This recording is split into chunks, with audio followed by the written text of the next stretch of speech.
성경 공부 안 하면 헛소리한다 라는 제목으로 하나님 말씀을 증거하겠습니다. 현재 우리 교회에서 제2기 생명의 삶 공부가 진행되고 있습니다. 생명의 삶 공부는 일종의 성경 공부라고 보시면 되겠는데요. 삶의 변화에, 성도의 삶의 변화에 초점을 맞추고 공부를 하기 때문에 삶 공부라고 하는 것입니다. 그냥 예배 잘 드리고 설교 말씀 잘 들으면 되지 또 무슨 성경 공부냐 할 수 있습니다. 그런데 설교 말씀만 들으시는 분들 중에 성경을 제대로 이해하지 못하거나 깨닫지 못하는 분들이 의외로 많습니다. 또 성경을 안다고 할지라도 성경 지식이 머릿속에서 제대로 정되지 않는 분들도 많습니다. 그래서 누가 나에게 성경에 관한 지식을 물어보면 꿀먹은 벙어리가 되는 분들이 의외로 많습니다.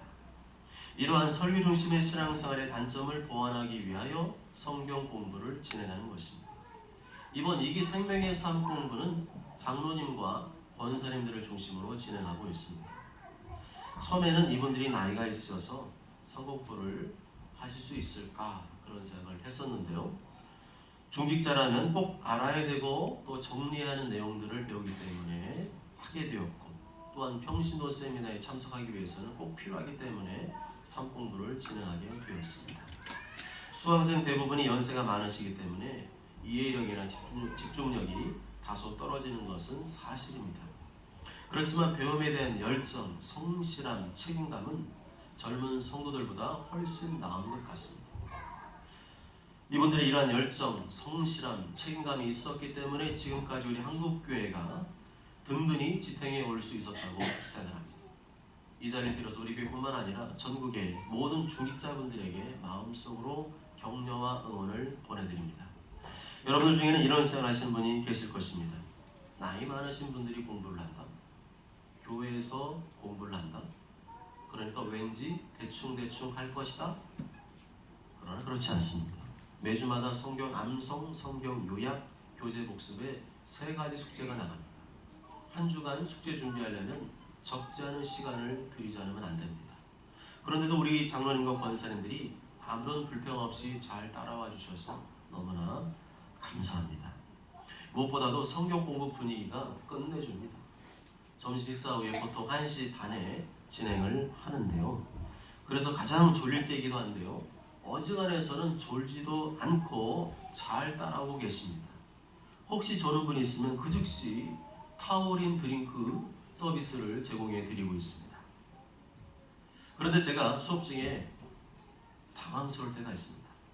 뭔가 이해가 안 되는 부분이 있을 때 수업 중에 벌떡 일어나 두리번거리는 분이 계십니다. 뭔가 잘 모르는 게 있을 때 수업 중에 갑자기 옆 사람에게 큰 소리로, 강사보다 더 큰 목소리로 대화하는 분들이 있습니다. 마치 30년 전 TV에서 유행했던 맹구주연의 봉숭아학당 분위기가 비슷하다고 보시면 되겠습니다. 혹시 그 중에 봉숭아학당이 뭔지를 모르는 분이 있다면 유튜브에서 봉숭아학당을 검색하면 맹구가 하나 나옵니다. 금방 분위기를 알아차릴 수 있습니다. 어쩔 때는 한참 웃다가 5분이 지나갈 때도 있습니다. 어떤 이러한 자유로운 분위기 속에서 성경을 공부하고 있지만 공부에 대한 진지한 열정은 미국 하버드 대학의 학생보다 우수하다고 자부합니다. 자부하는 거예요. 남들이 인정하는 우리가 그렇다고 자부하는 거예요. 아까 제가 설교 처음 시작할 때 던졌던 멘트가 있었죠. 설교 말씀을 잘 들으면 되지 굳이 성경 공부해야 되는가? 라는 답변을 조금 더 해보려고 합니다. 설교는 인간의 의적인 측면을 강조하는 경향이 있습니다. 25분에서 30분 정도의 설교 시간을 성경 공부하듯이 진행하기는 어렵습니다. 만일 설교 시간을 성경 공부식으로 진행한다면 많은 성도님들이 듣기 어려워하거나 힘들어하거나 졸릴 수가 있습니다. 그래서 설교 시간에는 성경 공부하듯이 성경 지식을 가르치지 아니하고 임팩트 있게 진행을 합니다. 생각의 변화, 행동의 변화, 결단의 촉구와 같은 의적인 측면을 더욱더 강조하게 됩니다. 그래서 설교만 듣게 되면, 설교로만 만족하게 되면 성경 지식을 습득하는 부분이 약할 수가 있습니다. 성경의 주제나 지식들이 머리에 차곡차곡 쌓이지 않고 정리되기가 어려울 수가 있습니다. 그렇게 되면 누가 조금만 신앙적으로 어려운 질문을 던지면 제대로 답변을 못하게 되고요. 또한 신천지 같은 이단이 접근해서 질문을 던지게 되면 쉽게 넘어갈 수가 있습니다. 그래서 성경 공부를 해야 되는 겁니다. 우리 교회학교 학생들은 영유아기 때부터 채은이부터 벌써 성경 공부를 하고 있어요. 우리 교단에서 야심차게 만든 하나 바이블을 가지고 공부하고 있습니다. 유년부, 소년부, 청소년부도 동일한 교재로 공부를 하고 있습니다. 우리 교회는 부모님이 자녀를 가르치는 시스템입니다. 우리 교회는 이미 2018년도부터 부모가 자녀를 가르치는 시스템을 적용하고 있습니다. 처음에는 수혜마학당을 도입했다가 지금은 가정에서 하나 바이블 성경 공부를 진행하고 있습니다. 우리 젊은 부모님들이 여러모로 바쁜 와중에도 성실히 잘 따라와 주셔서 얼마나 감사한지 모르겠습니다. 이 자리를 빌어서 마음속으로 격려와 응원을 보내드립니다. 여러분의 수고와 헌신을 통해서 우리 자녀들에게 신앙이 전수되고 있는 줄 믿습니다. 오늘 본문 말씀 보면 예수님께서 성경 공부를 진행하고 계시는 장면이 나오고 있습니다. 13절에 보면 예루살렘에서 25리 약 11km 떨어진 엠마오로 가는 두 명의 제자들과 함께 성경 공부를 진행하셨습니다. 그런데 성경 공부 방식이 좀 특이합니다. 지금처럼 수강생을 모집해서 성경 공부를 하시는 것이 아니라 그냥 길을 가면서 대화하고 있는 두 사람에게 접근해서 성경 공부를 진행하는 방식이었습니다. 처음에는 성경 공부가 아니었습니다. 그냥 대화하는 거였어요. 두 사람이 걸어가면서 대화하고 있는 와중에 예수님이 중간에 끼어든 겁니다. 14절 15절 말씀 보면 이렇게 되어 있죠. 이 모든 된 일을 서로 이야기하더라. 그들이 서로 이야기하며 문의할 때에 예수께서 가까이 이르러 그들과 동행하시나. 두 사람이 길을 가면서 이야기를 하고 있었습니다. 엠마오로 가면서 이야기하고 있었습니다. 여기서 이야기하다는 말은 헬라어로는 과거 미완료 시입니다. 계속해서 끊임없이 걸어가면서 대화를 하고 있었다는 거죠. 그런데 중간에 보면 문의했다는 말이 나오고 있습니다. 문의했다. 그들이 서로 이야기하고 문의할 때 문의하다는 말은 헬라어로 보면 토론하다, 논쟁하다는 뜻을 가지고 있습니다.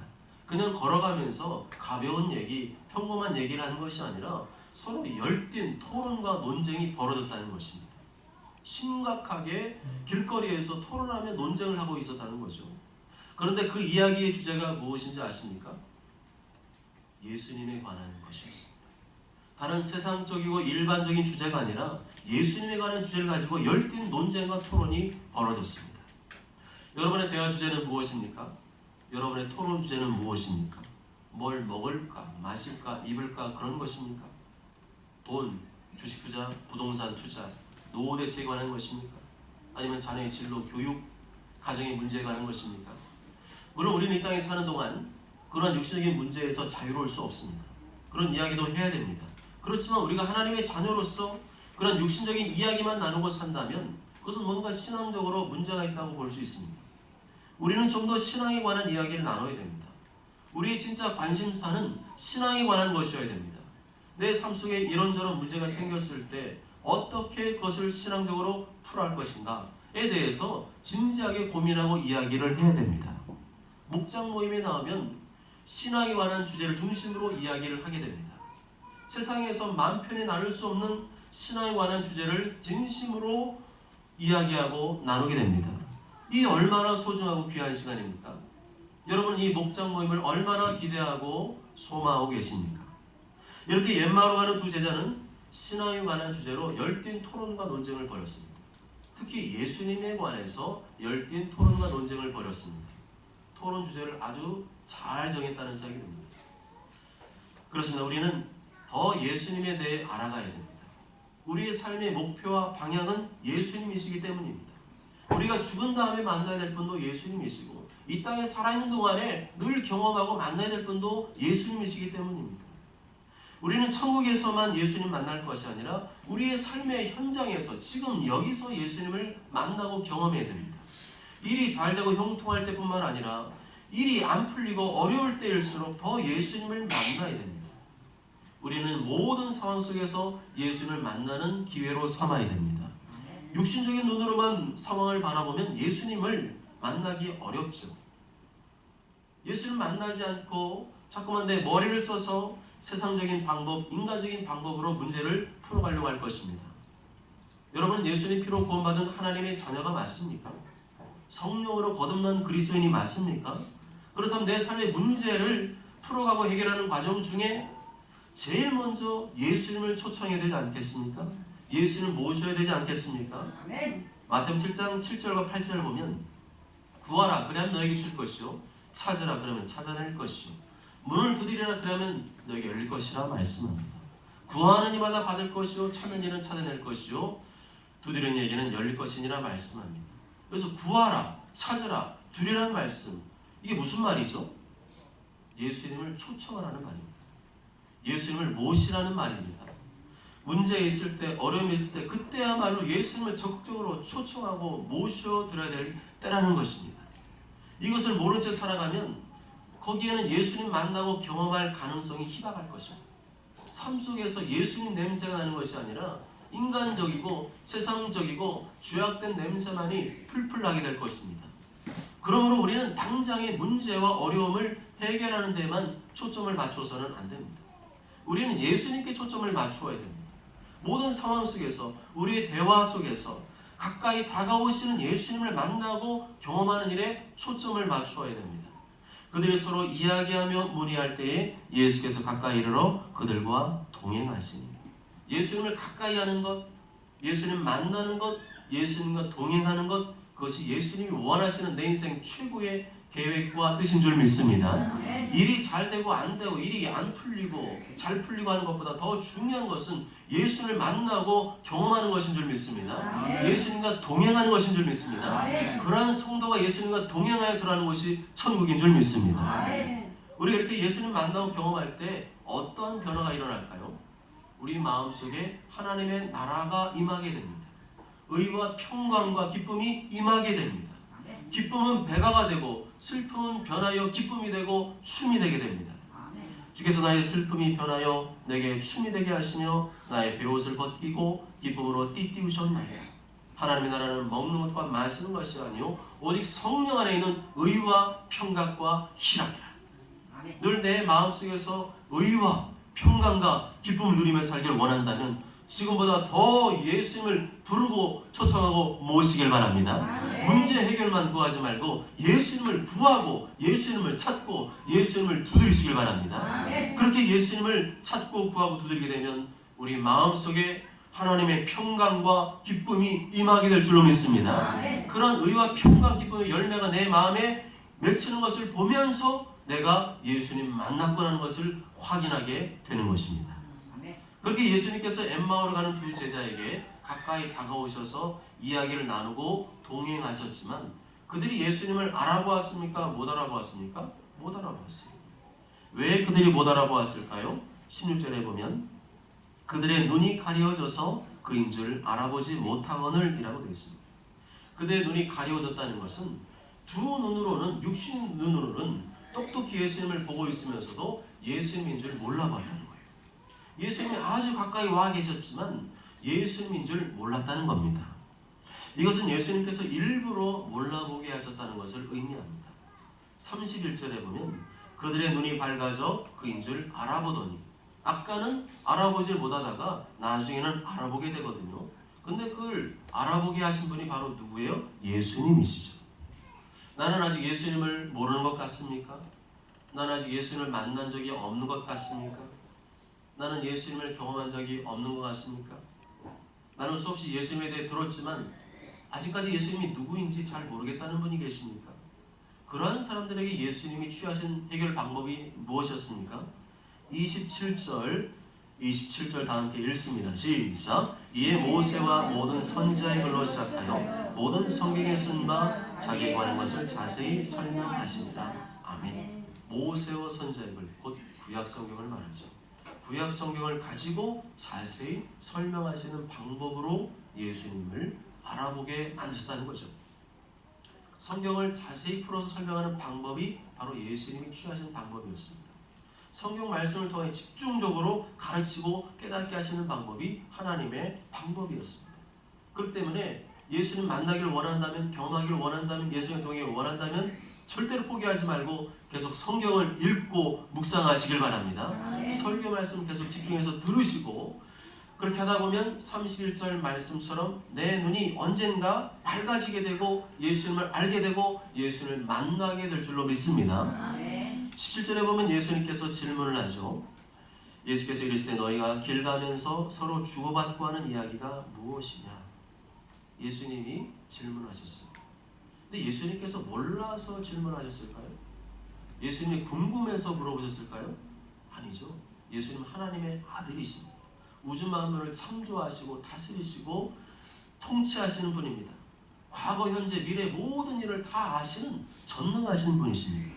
그런데 왜 예수님께서 이 두 사람에게 다가와서 무슨 이야기를 하고 있습니까? 라고 물어봤을까요?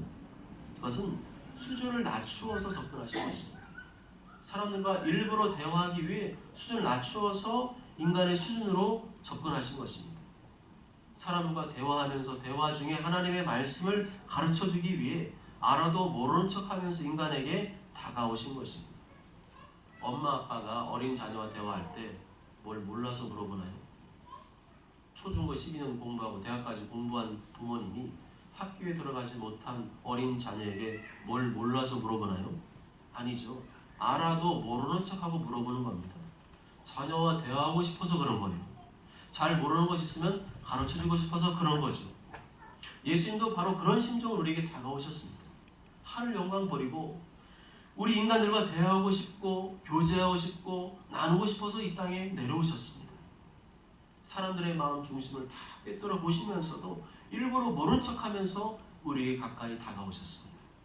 그만큼 예수님은 우리와 가까이 지내기를 원하신다는 거죠. 그만큼 예수님은 우리와 친밀해지기를 원하신다는 것입니다. 그만큼 예수님은 우리와 사랑의 관계를 누리기를 원하신다는 것입니다.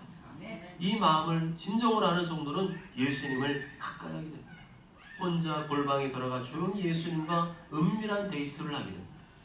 그렇지만 그 마음을 모르는 성도는 문제 해결을 위해서만 기도합니다. 내가 원하는 것을 얻기 위해서만 기도합니다.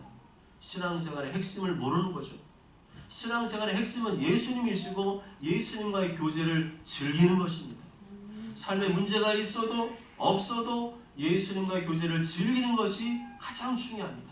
그런 교제를 통하여 예수님의 사랑을 언제나 풍족히 누릴 수 있게 되는 것이죠. 그때 두 사람이 슬픈 빛을 띠고 머물러 섰습니다. 멈추어 섰습니다. 가던 길을 가다가 딱 멈춰 섰습니다. 그리고 18절에 보면 그 중에 한 사람인 글로바가 약간 어이없다는 얘기를 하죠. 당신이 예루살렘에 체류하면서도 요즘 거기서 된 일을 혼자만 알지 못합니까? 왜 그걸 모르시죠? 지금 예루살렘에서 가장 핫한 이야기가 예수님이라는 걸 모르나요?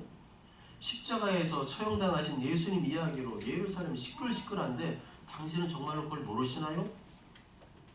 19절부터 21절까지 보면 좀 더 그 당시의 상황을 구체적으로 알 수가 있습니다. 나사렛 예수이니 그는 하나님과 모든 백성 앞에서 말과 일에 능하신 선자이거늘 우리 대제사장들과 관리들이 사형 판결에 넘겨주어 십자가에 못 박았느니라. 우리는 이 사람이 이스라엘을 속량할 자라고 바라노라. 예수님께서 이렇게 허망하게 죽을 줄은 몰랐다는 겁니다. 정말로 예수라는 분은 하나님과 백성 앞에서 말과 일에 능하신 분이었는데 그 말과 능력이 대단한 분이었는데 이렇게 허망하게 죽게 될 줄은 몰랐다는 겁니다. 예수님께서 말씀을 가르칠 때 그 권위가 청중을 압도할 정도였고 예수님 가시는 곳마다 질병이 치유되고 귀신이 떠나는 것을 보았다는 겁니다. 그런 기사 표적과 하나님의 말씀을 가르치는 모습을 보면서 백성들이 너무너무 놀랐다는 거죠. 그래서 이분은 정말로 하나님께서 보내신 선자가 맞고 또한 그 기대감이 너무나 커서 분명 이분이 이스라엘을 속량할 자라고 기대했다는 것입니다.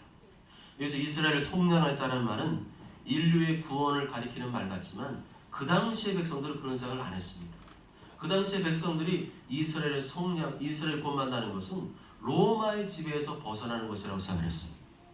이스라엘의 정치적인 독립을 하는 것, 그래서 예수님께서 이스라엘의 새로운 왕이 되시는 것을 백성들은 꿈꾸었다는 것입니다. 또한 예수님을 죽인 사람은 우리가 빌라도 총독이라고 고백을 하고 있지만 사실은 대제사장들과 관리들이라고 고발하고 있습니다. 왜 예수님 죽게 됐는지 그 내막을 백성들은 다 안다는 거예요. 얼마나 불의하고 불합리한 결정이 이루어졌는지 백성들은 다 알고 있었다는 거죠. 이미 짜놓은 각본대로 예수님을 죽이려고 했었고, 단지 빌라도 총독을 통하지 않으면 사형 집행을 하지 못하기 때문에 그런 형식적인 절차와 과정을 겪었을 뿐이라는 겁니다. 그래서 예수님을 죽인 장본인은 대제사장들과 관리들이라는 거죠. 또한 21절 하반절에서 24절까지의 말씀 보면 예수님께서 죽으신 지 오늘이 사흘째인데, 헷갈리지 마십시오. 3일입니다. 3일, 사흘, 3일, 하루 이틀, 사흘, 3일째인데 놀라운 일이 벌어졌다는 얘기를 합니다. 몇 명의 여자들이 오늘 새벽에 예수님이 시체가 있는 무덤에 갔는데 거기서 예수님의 시체가 안 보이고 천사만 보았다는 거죠. 천사가 말하기를 그가 여기 계시지 않고 다시 살아나셨느니라. 그가 살아나셨다. 예수님 부활하셨다. 그 메시지를 전했다는 겁니다. 그 말을 듣고 깜짝 놀란 제자들이 한 두어 사람, 또 다른 성경에 보면 몇 사람이 있어요. 몇 사람이 무덤에 갔습니다. 그런데 실제로 예수님 시체가 사라진 것을 확인했어요. 그렇지만 부활하신 예수님 보지 못했기 때문에 예수님 부활에 대해서는 확신을 못하고 있었다는 거죠. 그래서 지금 이 일이 도대체 무슨 일인지, 일이 도대체 어떻게 된 일인지 이해가 되지 않아서 엠마오로 가는 와중에 계속 열띤 토론과 논쟁을 벌였다는 것입니다. 바로 이때 예수님께서 25절에서 27절까지를 보면 이 두 제자들을 향해서 꾸중하시며 가르치는 장면이 나옵니다. 25절부터 27절까지의 말씀을 다 함께 읽습니다. 시작. 이르시되 미련하고 선자들이 말한 모든 것을 마음에 더디 믿는 자들, 그리스도가 이런 고난을 받고 자기의 영광에 들어갈 것이 아니냐 하시고, 이에 모세와 모든 선지자를 시작하여 모든 성경에 쓴 바 자기에 관한 것을 자세히 설명하시니라. 아멘. 너희들이 성경 공부를 안 하니까 이런 소리 한다는 거예요. 이런 믿음 없는 소리, 불신의 소리, 엉뚱한 소리, 헛소리를 하는 이유는 너희들이 성경을 모르고 성경을 믿지 않기 때문이라는 겁니다. 여기서 미련하고 라는 말을 헬라어로 보면 오 라는 감탄사가 붙어 있습니다. 그런데 이 감탄사는 놀라움의 감탄사가 아니라 안타까운 마음을 표현하는 탄식의 감탄사입니다. 3년 동안이나 예수님과 함께 먹고 마시고 자고 같이 다녔을 뿐만 아니라 수차례 예수님의 죽음과 부활에 대해 가르치셨지만 아직도 부활을 믿지 못하는 제자들에 대한 안타까운 비통의 마음을 담아 오! 라는 탄식 감탄사로 표현한 것입니다. 오! 너희들이 성경 공부를 안 하고, 오! 너희들이 성경을 제대로 모르니까 선지들이 이미 예언한 부활을 믿지 못하고 더디 믿는 것이고, 그 결과 끊임없는 토론과 논쟁을 벌일 뿐 아무런 신앙적 유익과 발전이 없다는 겁니다. 그렇습니다. 성경을 모르면 끝없는 토론과 논쟁을 벌일 뿐입니다. 성경을 모르면 온갖 개똥 철학만 가득할 뿐입니다. 여기서 들은 얘기 저기서 들은 얘기, 내 주관사 판단만 가득하고 내 신앙에는 아무런 유익도 발전도 없다는 겁니다. 그래서 예수님께서 뭘 하신 거예요? 성경 공부를 하신 겁니다.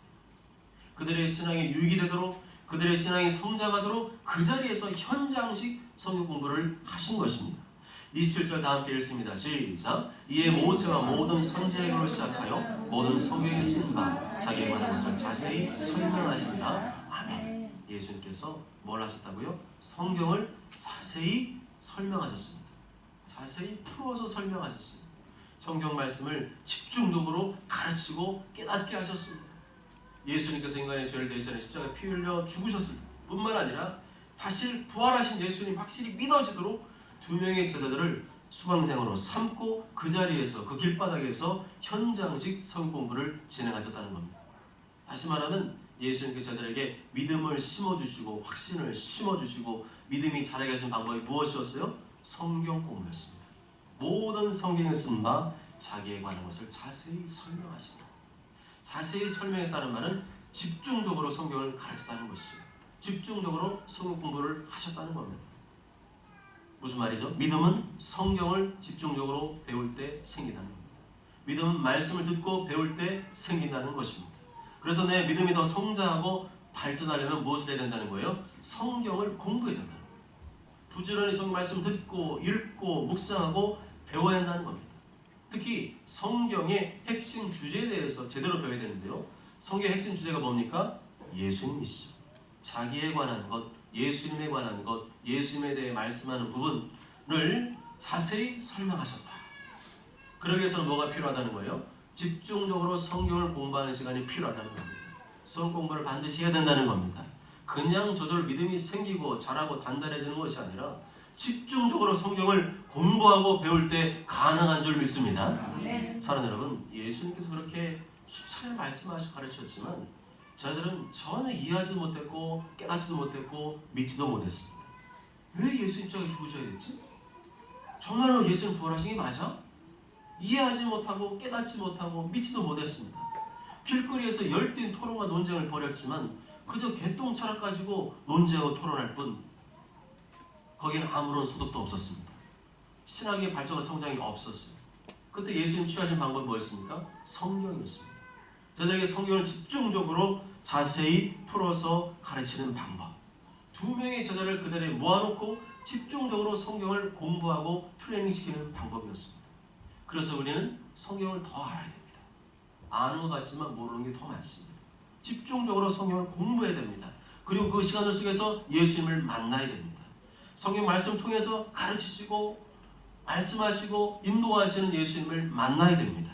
그럴 때 우리의 마음속에 뭐가 임할까요? 자유가 임합니다. 아무것도 안 하고 내가 하고 싶은 대로 살고 편하게 산다고 자유가 아니고 진리를 알지니 진리가 너희를 자유롭게 하리라. 진리를 알지니 진리가 너희를 자유롭게 하리라. 진리를 알지니 진리가 너희를 자유롭게 할지라. 아멘. 사는 게 뻑뻑하잖아요. 사는 게 어둡고 답답하잖아요. 그래서 자유를 얻기 위해서 자꾸만 둥지 밖으로 나오고 싶잖아요. 피하고 싶고 도망치고 싶잖아요. 그런다고 자유가 있냐고요. 거기 가면 또 자유가 있냐고요. 또 인간의 삶을 살아야 되고 거기는 또 다른 고통과 고난과 어려움이 있는데 피하고 도망친다 거기에 자유가 있겠습니까? 십자가 내려놓고 십자가 내팽개치고 간다고 거기에 자유가 있겠어요? 예수님 따랐던 자들이 십자가 내팽개치고 다시 옛날 어부하러 갔을 때 거기 그들이 진짜 자유했나요? 예수님 따르니까 자유했습니까? 자유하지 않았어요.